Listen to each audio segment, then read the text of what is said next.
The ego is the worst confidence trickster we could ever figure, we could ever imagine, because you don't see it. And the single biggest con is, I am you.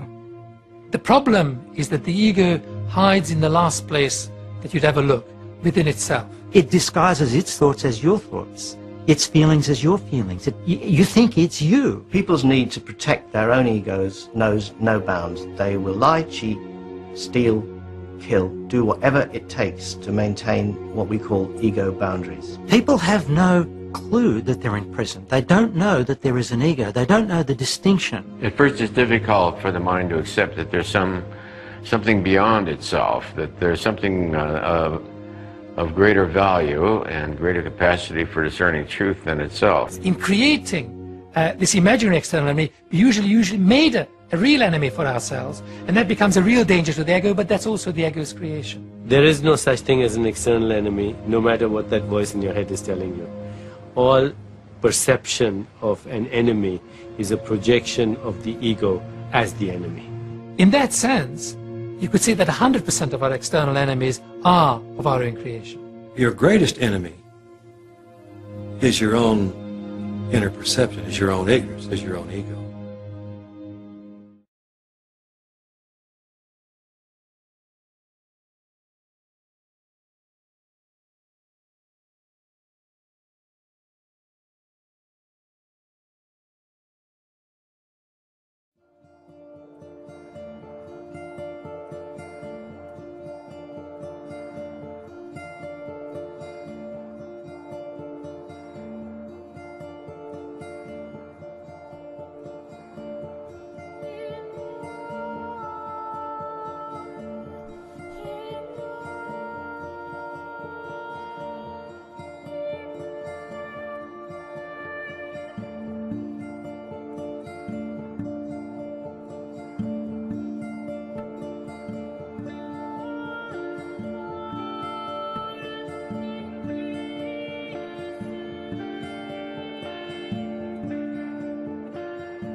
What happened, a thought came into my head which said, I can't live with myself any longer.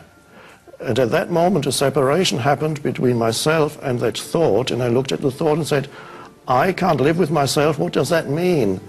There must be two of me, there's an I, and there must be some unhappy self that I cannot live with. And through that, although I only understood the full implications years later, a separation happened between the unhappy self, which I later realized is a mental construct consisting of repetitive unhappy thoughts about me and my life, an unhappy story. I was continuously retelling myself the unhappy story of me. And I was so identified with the unhappy story of me that there was no gap between that and me. And that was the self that I couldn't live with. And when I realized that there is a self I can't live with, something separated and I became the consciousness behind the unhappy self. And I could see that the whole structure of the unhappy self was a kind of fiction, a narrative that I was kept repeating in my mind. So the separation happened, and I realized that in essence I am not my story, whether happy or unhappy. I'm the consciousness behind the story. The consciousness or the space, whatever you want to call it, there's not really a name for it. And I suddenly realized myself as that, and with that I was in a state of peace. From then onwards, I never again identified with this unhappy mental construct, the me with its story. And it's all based on that disidentification from this continuous stream of thinking that you take to be yourself, but it's no more than a stream of thinking. It's not who you are in essence.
Here are some of the categories. Assuming or mind reading.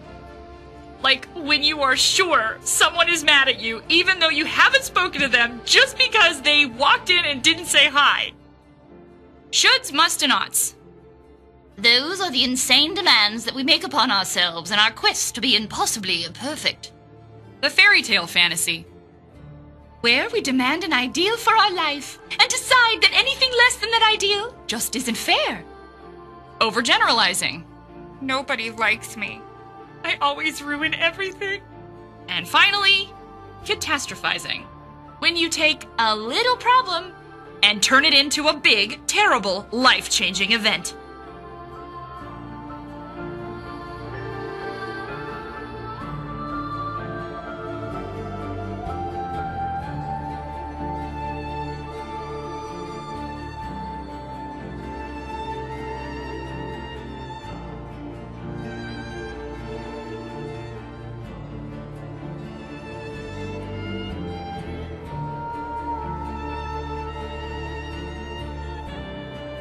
The thought, when it comes out, it just has so much validity, you know, that everything else around it is wrong and only what you feel is right, you know, and it's kind of, it takes you out of context, you know, and things seem bigger and just nothing else, you know, this is like the biggest problem that exists at the moment.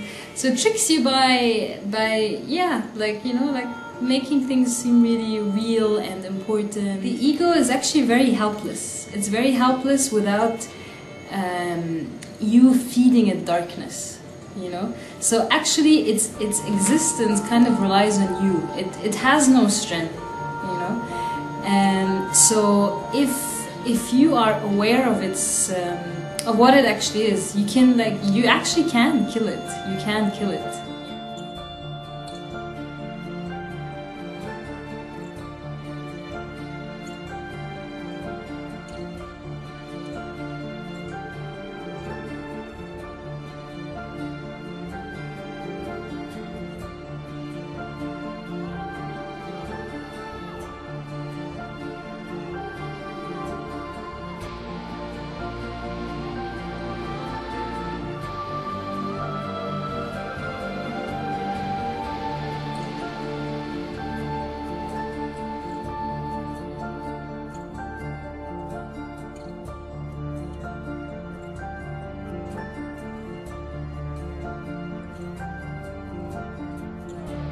So the ego basically would be easily influenced by satanic voices or by whisperings or by anything which would deviate the person from the straight path.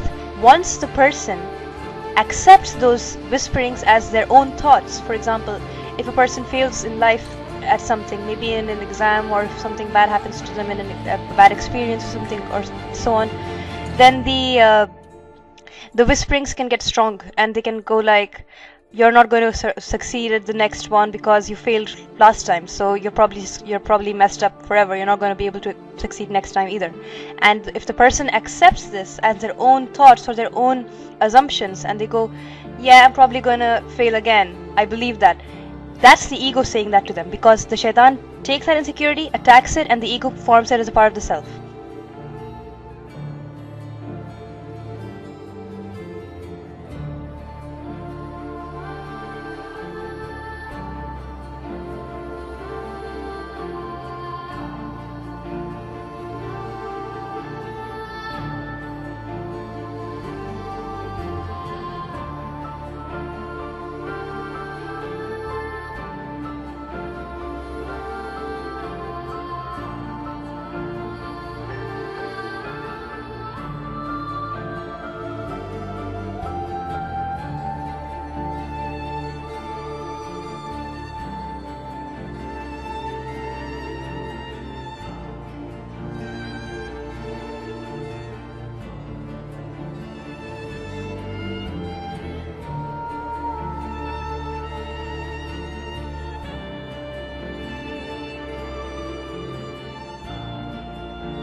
Comes to us from Japan and Mr. Masuro Emoto.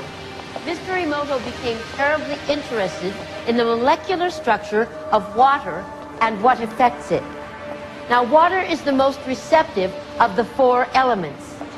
Mr. Emoto thought perhaps it would respond to non-physical events. So he set up a series of studies, applied mental stimuli, and photographed it with a dark field microscope. This first picture is a picture of water from the Fujiwara Dam. And this picture is the same water after receiving a blessing from a Zen Buddhist monk. Now, in this next series of pictures, Mr. Emoto printed out words, taped them to bottles of distilled water, and left them out overnight.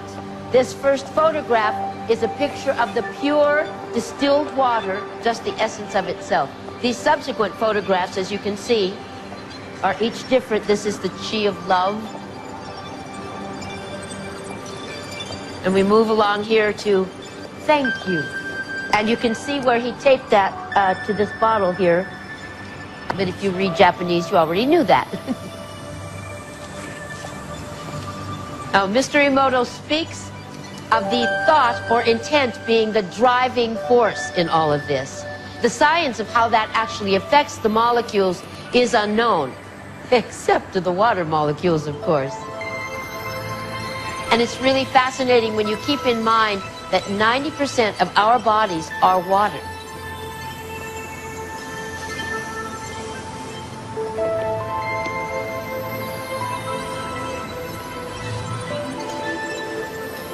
Makes you wonder, doesn't it? If thoughts can do that to water, imagine what our thoughts can do to us.